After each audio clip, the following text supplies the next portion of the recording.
Hey everyone, welcome back to Rhythm Railroad. This is update number 39 of my HO scale layout. So like in most videos I make, I always start by saying that it's been too long since my last update, and this is no different. It has been too long. Um, in my defense though, I did make a number 39 update about a week and a half ago, but so much has happened since that video that I figured I might as well just scratch that and make a new one, because I just never got around to editing it and just getting it up in time before I got really busy down here and making a lot of progress. So I'm just gonna walk around. I'm out of commission right now because of the changes that I'm making and the modifications and the progress that I've been making, but I'll explain why in just a second. I do want to just say also that I've been kind of sick, and I've been meaning to have sessions for a couple of weeks now. But this is typical. I always get sick around Thanksgiving, and then it's like an uphill battle until I get past the holidays. But I am feeling better now, and hopefully after I finish making all these changes and solidifying everything, I will be able to run some sessions. So what happened between this video and my last video was that basically I was able to get some guys over here that are really knowledgeable and really experienced with sessions and with running railroads, and they've had many years and many chances and opportunities to develop systems or see many systems around the model railroader community. And so they came by my house, which I really appreciate, and they were able to kind of give me a heads up on what can potentially happen on this railroad. I do want to take it to that next step where sessions are a little bit more prototypical, and so I began to research things that I could do. And obviously, when those guys came by, they were able to also open up my eyes to things that were always a potential here but might have not been obvious. Some things were obvious and I just didn't see it. And so in my lack of experience, I try to do my best, but I always, this hobby is so tremendous that you need help from other people. It's almost impossible to do on your own, or at least get everything to be at a high level on your own without any help. So I was very satisfied when they came over and they opened up a world of possibilities here on this layout. And of course, with that, it also required for me to make some changes and to move some things around and to make sense of things that didn't make sense before. Since I planned this just to run trains and switch industries and things like that, but I wasn't really thinking of full-blown sessions like I am now. So most of the modifications were made in the yards and on the short line that I have, which is kind of like it's like a short line, but it's also like an industry and team track type situation where like things run off the main line, but it's like a whole separate job for anybody running that job. But it's quickly becoming my favorite job on the layout because it requires a lot of thinking ahead and planning, and also cooperating and synchronizing moves with the other job, which is a yard that is attached to that short line. So, anyways, more about that in just a second. So I guess the first thing I want to show you is, and by the way, I'm not running trains because of all the changes that I've been making. It's just I can't turn my track power on right now, and I've been doing a lot of scenery work also, so a lot of track is dirty, and I don't want to run my locomotives over the dust and dirt and stuff. So, anyways, the thing that might stand out to you immediately is the panel. It looks, I wouldn't say very different, but it looks different enough where it's obvious that I've been messing around here. So I always wanted to do this because I found it a little confusing in the previous panel how like everything kind of cluttered up right here. And if you haven't seen my layout before, this is your first time watching these videos, basically I have two railroads in one. There's a railroad that runs basically from the lowest level right here, which is my lower staging, northbound, over to my highest level, which is over here, and then there's a return loop to go back down again. And obviously it's a point to point, but it's got options to do running without having to turn things around. So that's one railroad. And then the other railroad you can see is up here. And that's basically just the main level of my bench work that just goes around in circles. So these tracks connect to here and they just keep going around. But there is a junction point at this stage here, or this section here, where you can jump from one railroad to the other, and that's what makes it interesting. Now, I'm happy with that. I didn't change that physically, but what I did change is the panel, because now I can see the railroads separately without being confused about just the way it looks. It just the way the panel was set up, it was very, very confusing at this particular point. So I like this much better. I basically just I moved things out and, and I made things a little wider, but then I also just went vertical with these track segments just to show that there is a separation between the railroads.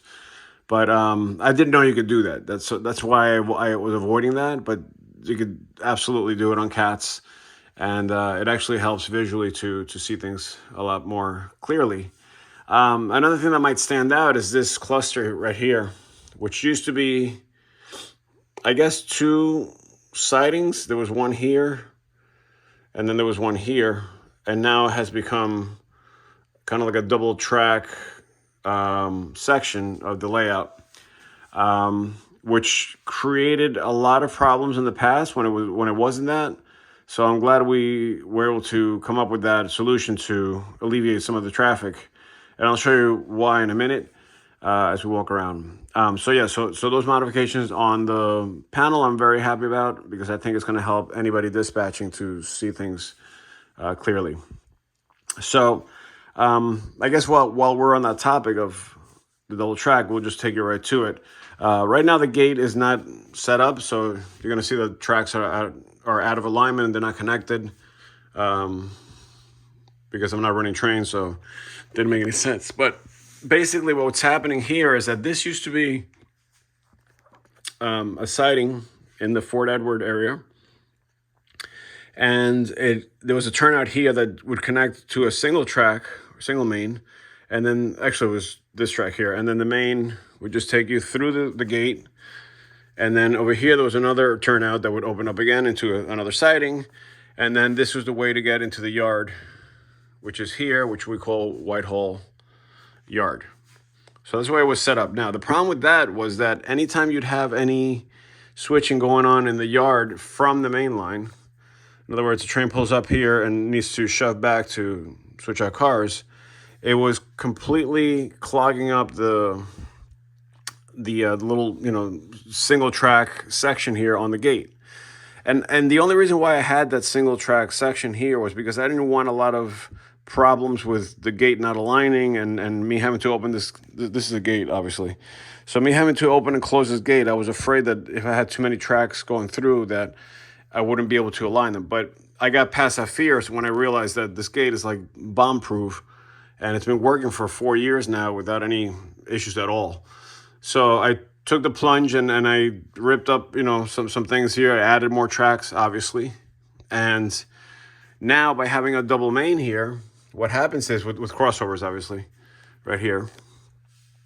Now I'm able to pull a train in and use the main line for any kind of shoving moves or whatever, while you have the opportunity to get trains to go around either here or there's another crossover down there. But before it didn't matter because you would still get stuck in this bottleneck right here. So now many possibilities for trains to go by are going to make this a lot smoother, especially when there's work going on here.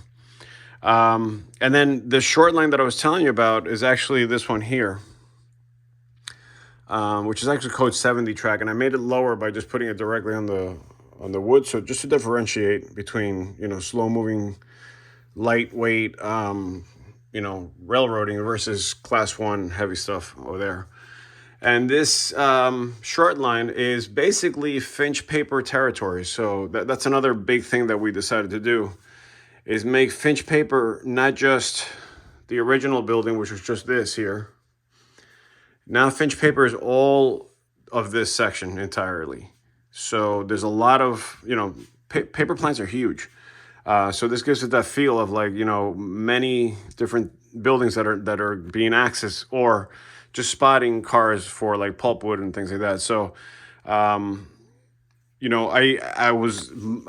had this before, but I was able to modify it slightly just to make it more fun with switching cars and stuff. So this is going to be Finch paper chips. This is going to be pulpwood, and I'm trying to find the names for the industries as I go. And then obviously there's other buildings on the other side that are going to be for Finch paper as well. Another thing that I had a problem with and I was able to rectify was that I had a turnout that came out of here. For what reason? Well, I didn't have the short line before. So before it was just a turnout that came out of here, out of the main line, and it was just a runaround track, and it just went out the other side over there. But now with this whole thing that we added, it makes more sense that this turnout wouldn't be here. What's the point? You can access the industry from the yard over there, or from the opposite side. So the problem that occurred when I had this turnout in here was that the track that came in was very tight. So when I added this short line, I had to do a very tight curved turnout here, which was, I think it was like a 24, maybe a 26. I think it was 24. And so the only thing I can get through here was either little switchers like this or short cars. But as soon as I put anything that was a little long or a large engine, it would derail right here. So what I was able to do when I removed this turnout was that I was able to widen this curve here by a lot. So now I can get any kind of rolling stock or locomotive or anything through there. Now I don't have to worry about it anymore or have any kind of restrictions. The runaround, I kept the same. I just moved it over. You can see the markings here. I just moved it over so that I can get this curve to be softer. But it's basically the same size runaround. And then on this side, this is one of those things that didn't make any sense before, and I was able to kind of fix it, and then it turned out where I was able to get more options out of it. So what ended up happening here is that this, you can actually see it right here. This was the end of this storage track here, and it was meant to basically just drop off anything going to that building, and then the switcher would come in and switch it out, since this is a facing turnout here. But what ended up happening is that I didn't give myself any room before hitting the main line to do any kind of switching. So all I could do was pull the locomotive into there, and then I'd have to ask permission every time I wanted to move these cars to get into the main line. And then there was another bottleneck here because I also have, another situation where it turns into single main, and there's not a lot of room between that turnout and this turnout, or the signal, I should say, to make any kind of moves there. So what was suggested to me by these guys was that why don't I just take it and extend it here and then connect it to the runaround. And that's exactly what I did. Put a curved turnout there, and then I was able to do that. And now, even though I can use that to, let's say, I have these cars coming from the yard on the other side, I can come in, drop the cars off, and instead of being stuck here with the locomotive, I can still come out. The locomotive fits, the switcher fits there, so I don't have to ask permission onto the main line, and then back it up, and then do whatever else I have to do. And I could also use it as a runaround if I want to just do a runaround here, and not necessarily use this big runaround.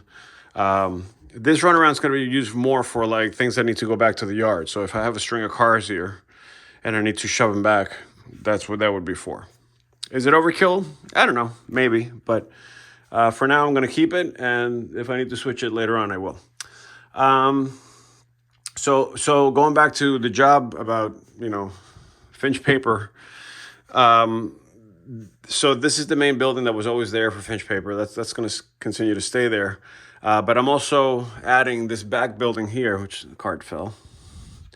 This is going to be packaging. You can kind of see it on top there. Packaging. And I'm numbering these plants so that it makes it feel bigger. And I'm doing random numbers so that, it's not like 1, 2, 3, 4, 5. It's like this is 5. This is, I don't have a 1. This is just number 2. And then that's going to be number 7. Like that green building back there, which is just a picture, is going to be, for the slurry for now. And it basically just comes off the other track. Now, what's going to be fun about this is that track is off the main back there. You can see it here. So, the main is here, the siding is here, but then that's the team track, which also feeds the cement plant here, the Lehigh Cement.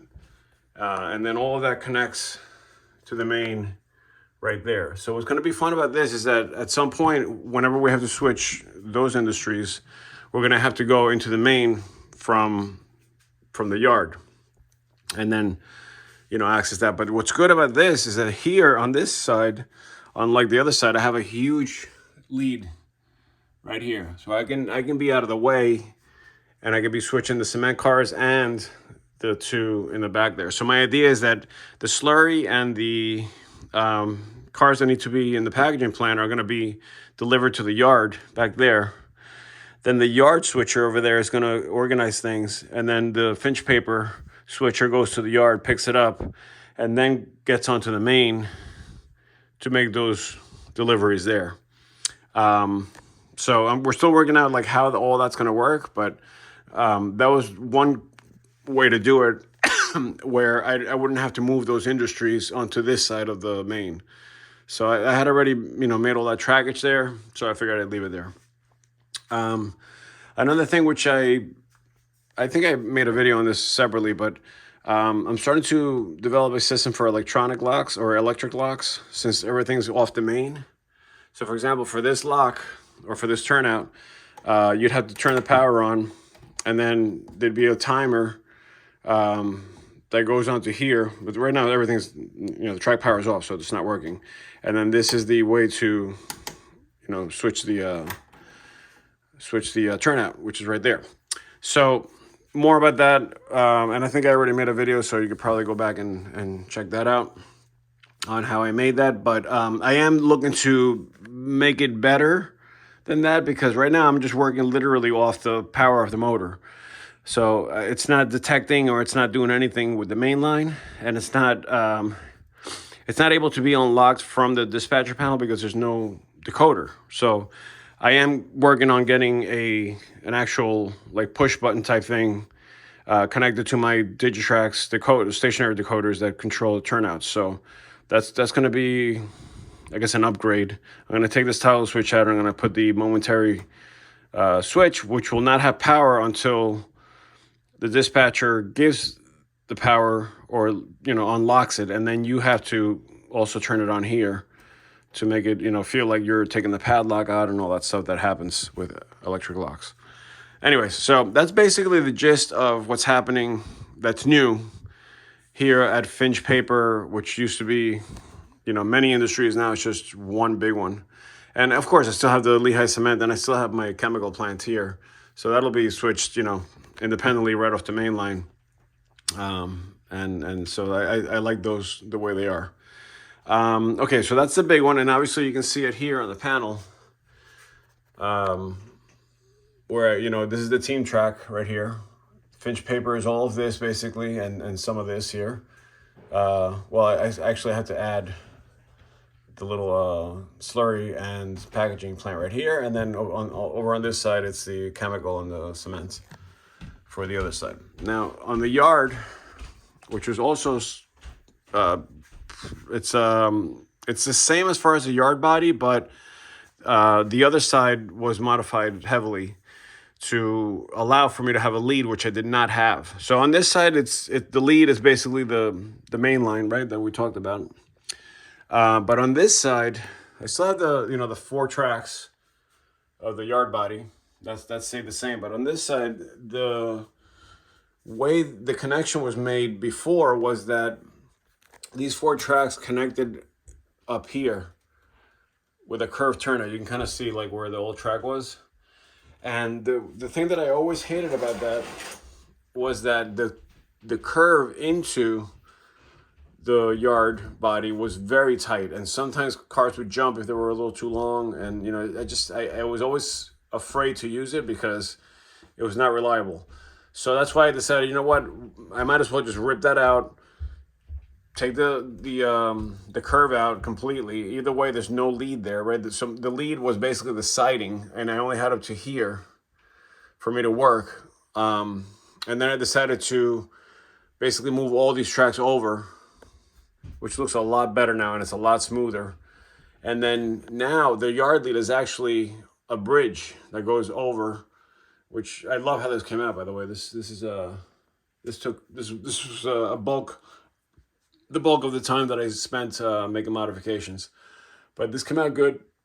And it also acts as a very nice long lead, which also allows you to either, right, if this is enough lead for you, great. But if not, you still have another switch here where you can continue to use this as a lead. So you can get some very long strings of cars in there. But then you could also use this as the exit and entrance point right here.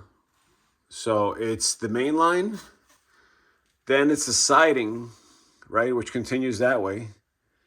But then you also have the switch to the yard here. So this will obviously be dispatcher controlled. And same thing with the other side, but especially this one, because there's so much going on here that I want to make sure it's visible.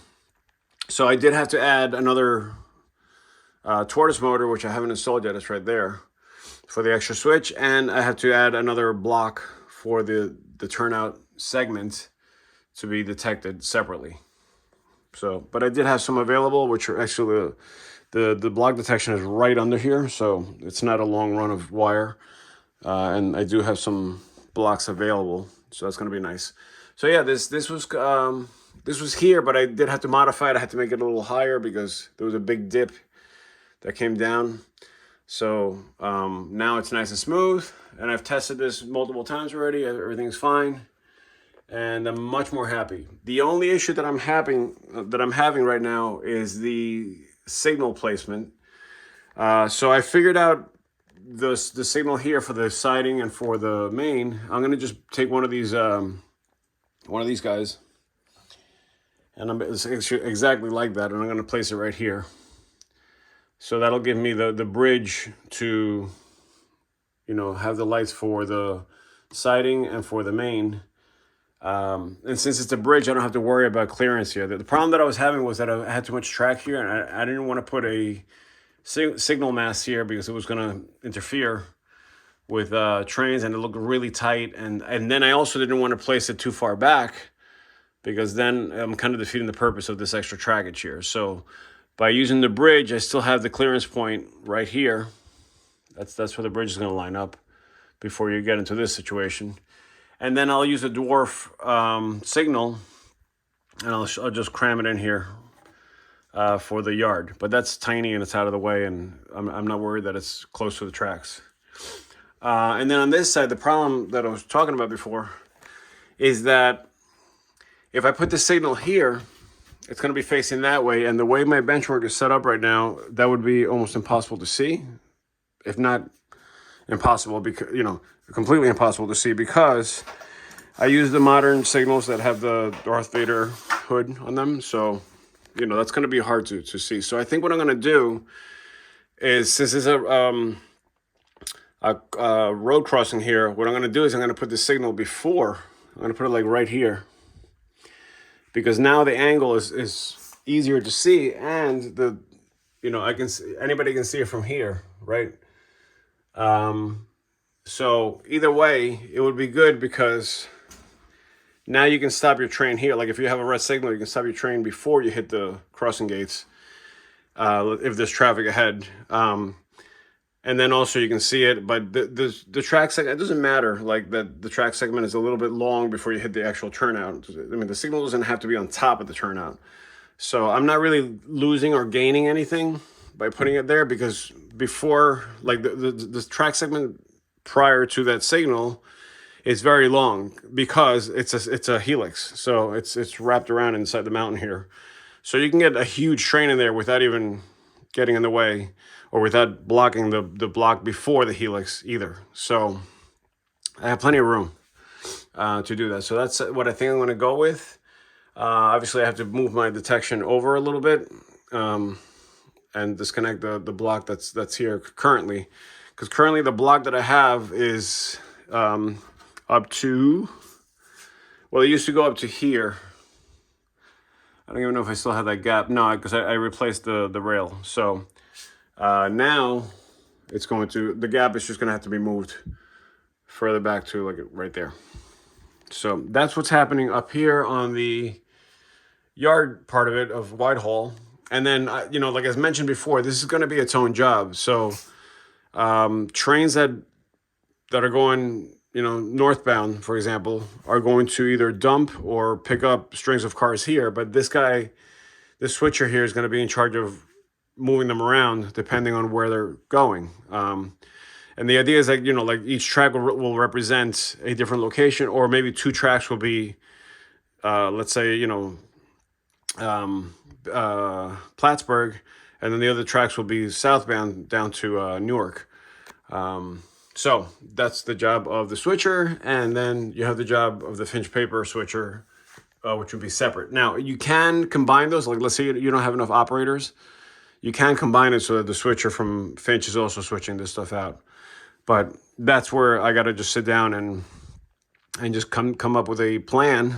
Oh, and by the way, the guys, when they were over, we did run this, but just the Finch paper and Whitehall scenario, just to see if it would work, and it worked out great with the few cars that we moved around. So I think it's just a matter of building upon those ideas, and I think by the time I get a full-blown session here, it'll be a really fun job.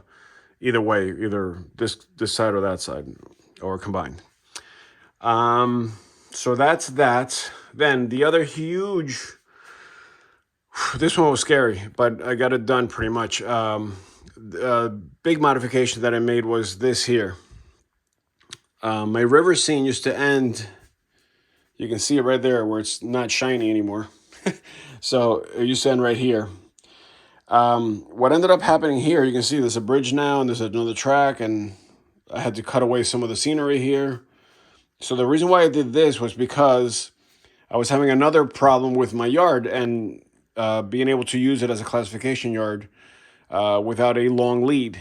So my yard's back there, and the lead that I used to have was still coming off of this track here, but it used to just go here and it would just end right there. So I had a very, very tiny little segment of track to move, you know, long strings of cars back there. And so I needed to go somewhere. And my idea initially was to go up and around and then put the bridge over here. But it was very tight. It was hard to get that.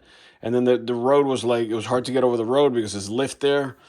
And then the other idea was to go through under the bench work and kind of hide it down there somewhere. But that was too low. It was a very drastic, you know, grade. And then, you know, things could go wrong, and then you got to go digging down there. So this is the best solution I could find. And I actually like it very much because not only is it functional, but it looks great.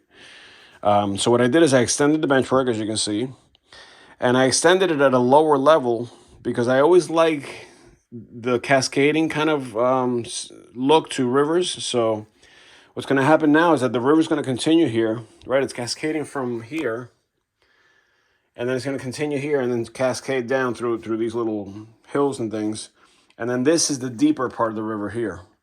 So I imagine that this would be like a shallower area. That's why you can see like the boulders and kind of like the bottom. And then as it goes down, this is the real pit. This is like a really deep part of the river. before it ends here. So that's why I'm making this a very plain shade of the green, the olive green, versus the brownish green over here, because this would be more like muddy and you can see, into the riverbed and stuff like that. Whereas this you can't, because it's very deep, so you can't see all the way down. And then obviously I'm gonna add like ripples and waterfalls and little tiny waterfalls, obviously. But I will add a few more boulders, like kind of like exposed over here and stuff. But basically, all the water's just plunging down into this deep area here. That's the idea for the river. But the main thing is that the lead now, is coming from the yard. It goes under the road, which I love the way this looks too. And I literally just finished adding all the hills and putting the plaster down and adding the walls, the retaining walls. And now I'm working on just, figuring out how to make this look like a bridge with the I-beam and whatever. But the bridge looks great. I wanted to make a bridge that was interesting looking, since it's the furthest one forward, but also something that wasn't going to block the scene completely. So originally I was going to just go with another one of those. But by doing this, you can still see through it, and it looks awesome. I just love the way these truss bridges look. I think they're called Pratt deck truss bridges. Walther, it's just a Walther's bridge, but I just doubled it up, and then I got just some shallower or low profile girder bridge. It's not a girder bridge. These are what are they called? I don't know. Yeah, I think they are called deck girder bridges, and so this is the longer one because it's the longer reach to the ground here, and then this one was on a curve. So I made it a shorter one, and then I made the abutment here, and I just got to dress this up. I'm going to replace this and just bring it all the way up to here, and then just bring the hill down this way. That's how that's going to work. But I did get my bridge track in place. My piers are in place. I'm starting to weather them now with the rust and, some overgrown stuff that just ended up landing on top of the pier and so on and so forth. And I'm really liking how this looks. This is exciting for me. Obviously, the track's got to get weathered, and I got to add the guardrails in between, kind of like this. So it'll be the same thing. And then once I get to this side, this is basically done. I mean, I am going to replace some of these tracks because I do have Micro Engineering track, and then this is an Atlas track, and it's all a mishmash of track that I had laying around because I ran out of track. But I think I'm just going to replace all of it with nice Code 83 Micro Engineering stuff. And so the lead goes all the way. I figured I might as well take it all the way to the end here before I hit the signal. I am going to put a signal here though to get out of the yard. And it'll be a triple-headed signal because now you're coming onto the main, but you have the possibility to go to this track or that track. So you need 3 heads. And I'm also going to add. I'm starting to get more into signaling now, so I'm going to add another head here and another head here. Since those options, you can go 2 tracks over. The middle one, you don't need it because you can only go one way or the other. So you only need the 2 heads, at least according to what I understand about signaling. And so there's endless possibilities for this lead. It's tremendous. Plus, you could also hold trains here to stay off the main line until the dispatcher is ready to accept the train, while there's still work going on the other end of the yard. So that's going to be a very nice addition to the yard. Whoever's got the yard master job is going to have a fun time with that. But as you can see, I already blended. I did have to lift the road up a little bit. You can see that I had to lift it about that much here. So I just ripped it out. I bumped up the support pieces of wood that are under there. And the good thing about using masonite board as road is that it's flexible and it's not going to crack. Like if I had this in plaster, it would have been all cracked. So I was just able to just bend it up. And now I have clearance. These are the highest cars that are on my layout, these double stacks. So I gauged everything through that. So I just gave myself a little clearance there. The road is on an angle, which is fine. That exists. That's a thing. And I just got to figure out like guardrails or like some kind of like protection, obviously, for the bridge. But that's minimal compared to everything else that I've been working on. So that's that. Let's go over to the other side now. On the last video, I showed you guys that I had added a whole another staging yard, and that's down here. That's still in the works. I mean, it's working, but I have 4 tracks that wrap all the way around. You can get some really nice long, like 30-ish car trains in there. Goes all the way down to the end over there. The only thing is I have to cut this piece of wood here. I have to move that up and cut this a little higher because some of the taller cars like the auto racks are hitting that piece of wood right there. So that's not a big deal. I have plenty of support there, so it's not like I have to be cautious of any of this falling down. It's not going to. But at least I have a whole nother bucket of trains that are coming from. It's going to be Binghamton, where those trains are coming from. And by the way, so we moved a lot. So speaking of Binghamton, we've made a lot of changes with locations also. Binghamton will be coming from there. So I'm going to make some kind of overpass or something here to block this. And so trains coming out of here will be coming from Binghamton into the yard, which will now be Mohawk Yard and not Selkirk Yard anymore. We changed that. Just it makes more sense on the map, even though it's still slightly off as far as like approach and location. But Mohawk definitely makes more sense than Selkirk. And also it's a smaller yard than Selkirk, so you know this is not supposed to be like something with a hump and all kinds of things that you know are present at Selkirk, at least from what I remember and what I've seen. But so yeah, from Mohawk Yard, Binghamton. This point south here, the lower staging is going to now be Newark, and the Amtrak's going to be Penn Station. So all the stuff that comes north via the tunnel here into Selkirk will be, you know, from Newark and from Penn Station for Amtrak.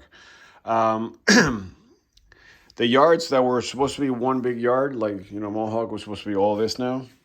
We changed it, and this is going to be the Port of Albany here. So this is going to be the Port of Albany. And this is going to be Kenwood Yard, which is another yard that's near that area there. And I'm just going to make it, I'm going to pretend like the yard continues that way. You can see I put mirrors here to make it look like it just keeps going. It's a nice little effect, but it really just stops here at the wall. I don't have any plans on breaking down that wall and digging out the basement. Going back to this area here. So obviously, you know, this hasn't moved as far as like the new adaptations that I made with the return loop here that goes around and comes out here. The yard that I showed you already. The only thing that I'm adding now are signals. They're not working yet, but I do have the signals in place. I got to add one more here.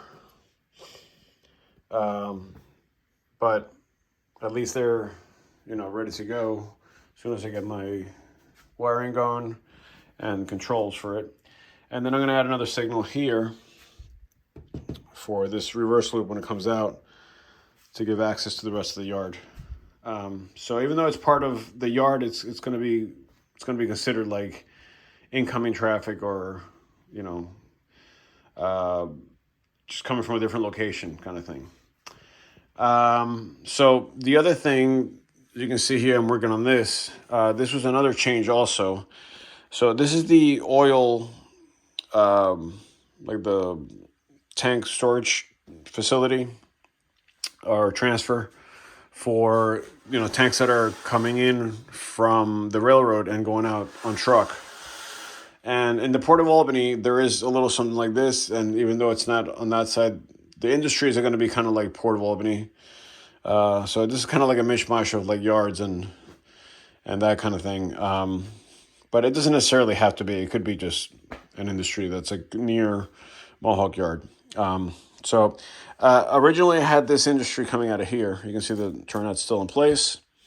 And it would curve around and go out that way. And that was fine. I liked that. But what was brought to my attention is that it's easier since we're using this as the lead for this industry, instead of having to run the whole train around grab the cars, pull them out to the other lead over there, and then shove them all the way back to get into this. It's easier to just grab at this point, pull back, and then go right in through here. So obviously I added this turnout. I added this turnout for the split. And so now the industry is just kind of like on this side. And I can still get 10 cars in here very comfortably within the pad that I'm making now. The car is kind of like end right here. So there's a little bit of a head room here. I'm going to put a fence that goes like this and then this way, kind of representing like this whole thing is going to be, if you can imagine, storage tanks and where the trucks come in and all kinds of stuff. There's going to be piping all like in between. I even bought these, which I'm not crazy about. I don't know if I'm going to use them. They were cheap and they were really crappy models that, well, it's probably the worst model Walthers has ever made. And I was going to just put them in between because I saw some pictures that inspired that. But I think I might just go and scratch build my own thing and use some of these parts to add the piping and stuff like that. But the more modern facilities are more, like the piping is kind of like on the ground, and then everything goes underground to whatever tanks, or rerouted over and around. So I don't know. That's supposed to be like a very old-fashioned kind of, where the oil spouts come up, and then you swing them around, and you fill the oil tanks from the top kind of thing. I don't know if that's even a thing, like if that's even how they do it anymore. I think everything is from the belly, from the underneath. I don't know if that's for unloading only. Anyways, I got to do more research, but the point is that I left myself enough room in the middle to have some kind of platform if need be. I did want to add those safety, I don't know what they're called. They're like, it's almost like a thing where you can attach a harness and then you can walk on top of the cars. So it would be like two long I-beam type things with the attachments. But the only problem with that is that since you still have to do work here, like the yard mesh is going to have to reach in to like uncouple and stuff. I don't want this stuff to be sticking up that's delicate and, they could potentially ram into it and break it. So I might skip out on that and just, with the tank cars, it's not that bad because they're low profile and you can kind of reach around and do your thing. And a lot of the work that has to be done would be like here, here, and here. So there's still enough distance here where you don't have to be like on top of the cars. But I know accidents are going to eventually happen anyway. This I might bump out a little bit. I might just add another little like kind of like this kind of thing here, just to leave a little more room here so that people don't like bump into the cars. If not, what I might do is just put plexiglass right here, just to keep people out of the way. And the plexiglass, if I extend the plexiglass all the way to here, and somebody goes reaching in to uncouple it, they'll hit the plexiglass, which will move their hand up, so it'll automatically make them reach higher, and less potential of ripping out like the delicate parts on top of a tank car. So that is drying right now. I literally did it this morning. So as you can see, a lot has happened. I installed the little switch machines here. And so I'm still working, plugging away, fixing things here and there. But, the changes that I've made are significant, and I think it's going to make things a lot better. The one last thing I added was this on-off switch or start-stop switch, which makes things very convenient because I could just turn the whole layout down off here in one shot rather than having to turn like 3 or 4 things on or off. And, that's just, I've always wanted something like that where you could just get a central location for that. So that's basically it. We are working on some kind of switching system with car cards and starting to set things up for different industries. This is what we ran last time, a little switch list. But, everything's still in the works. In the past sessions, I've been working with things like little switch list like this. Let me just show you an example. This is what I was working with, which was okay. This actually worked out nicely, but the issue is that then you're kind of stuck with only one way of doing things. So I'm looking for a waybill system with 4 different routes and car carts, so you can move things around better rather than just having these chunks or strings of cars. So we're trying that out and seeing if that works out better. I have done sessions with car carts and I really enjoy them rather than switch lists. But you could also combine those two, and there's good things and bad things that can happen with that. But that's why I'm trying to find out what the best approach is right now. And of course, that'll probably change like 5 times between now and whenever. So thanks for watching. This is number 39, and I can't believe I'm approaching number 40, but I will see you then. Thanks.